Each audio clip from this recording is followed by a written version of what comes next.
Slow down. Land. I said land. Why aren't you slowing down? I can't! Stop. Just stop.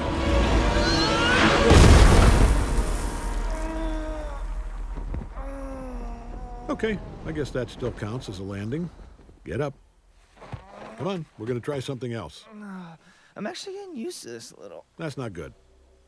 Hello, and welcome to another special episode of Superhero Club, your go-to show for all things comic book inspired on Prime Video.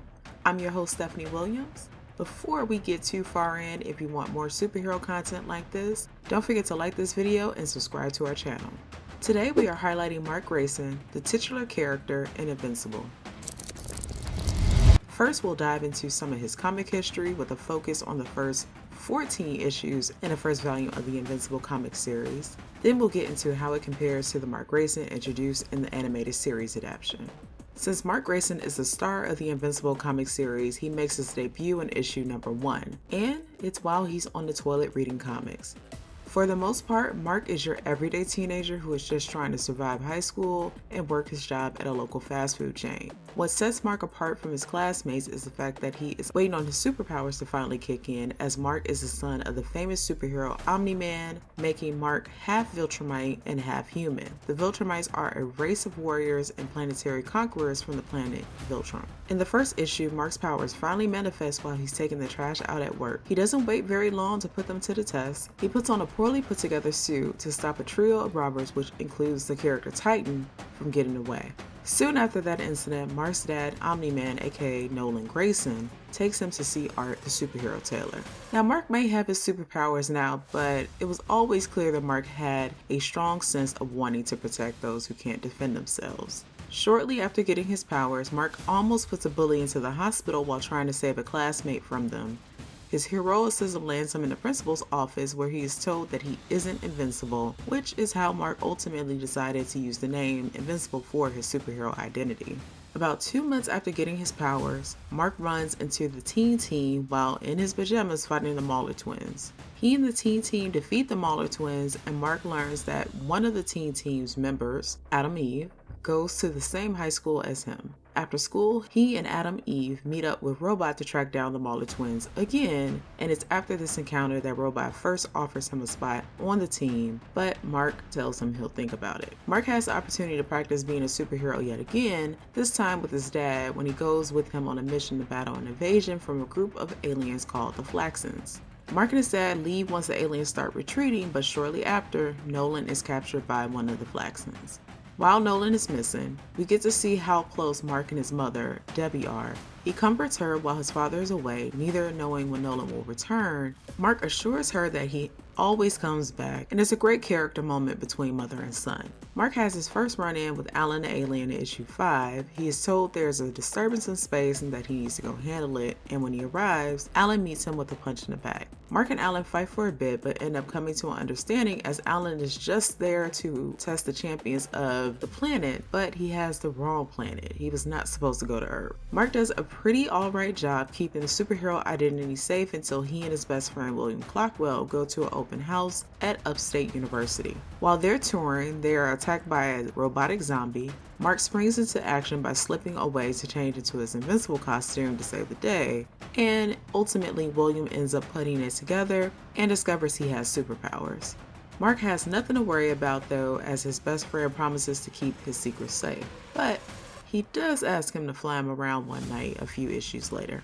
So things are going pretty fine, but then they change drastically once the entire Guardians of the Globe team are killed, except for Omni-Man. It is after their deaths that Mark finally receives Amber's number, and his platonic relationship with Adam Eve continues growing as the two work together more frequently. Mark ends up turning down the invitation to join the new Guardians of the Globe, and instead he takes that time to get to know Amber better, which Adam Eve isn't a fan of, and it's one of the first signs that their platonic relationship may not be as platonic as when it started. A couple issues later, Mark shows himself to be a capable superhero when he takes on Dr. Seismic in issue 10. In that same issue, Mark finds out his dad is responsible for killing the Guardians of the Globe, and the two have that epic fight. Mark again shows his unwavering capacity for standing up for those who can't defend themselves, and in this case, it's all of humanity. It nearly cost him his life, but he lives to see another day, however, one that no longer includes the father he once knew. Alright, we're going to put a pin in Mark's deep dive at issue 14 and move on to the version of the character we've gotten to know in the Invincible animated TV series. Now, there isn't much change to Mark Grayson's character from the comics to the animated series. However, it's worth noting that even though Mark's race is left ambiguous in the comics, in the show, he is of Korean descent, just like the actor who voices him, Stephen Young, as stated by the Invincible creator, Robert Kirkman. Just like in the comics, Mark has a strong sense of standing up for those who need defending. In episode 1, he tries to stand up for a girl named Amber, who is being harassed by another student. It doesn't go well for Mark, and Amber is the one who ends up making the classmate regret putting his hands on her. And then later that day while at work, Mark's superpowers kick in while he is taking out the trash, which is what happens in the comics too. Once he tells his dad, Nolan, aka Omni-Man, the news, his dad helps him practice flying as well as fighting. Mark gets upset when Nolan punches him too hard, which begins the signs that Mark isn't going to be the kind of Viltrumite his dad wants him to be. Later in the episode, just like in the comics, Mark makes a makeshift costume and has his first encounter with stopping a trio of bank robbers this time, which also still includes Titan. He easily defeats them, and afterward, his dad takes him to Art, the superhero tailor, to get his official costume. In this episode, we see how much of an influence Mark's mom has on him as he shares with her how he is worried he won't live up to his father's expectations of him. She tells him that he just needs to be the greatest version of himself. It's also in this episode, the Guardians of the Globe team is killed by Omni-Man, something that didn't happen until issue 7 in the comics. Now, as you can see, the animated series remixes some of the events in the comics. However, Mark's character development remains fairly the same. He still comforts his mother, but this time it's while his dad is in a comatose state after he attacked the Guardians. He still helps with the battle against the alien invaders known as the Flaxians, but this time it's him and the teen team who battle them. He still goes to fight Alan the alien in space and makes good with him after Alan realizes he had the wrong planet.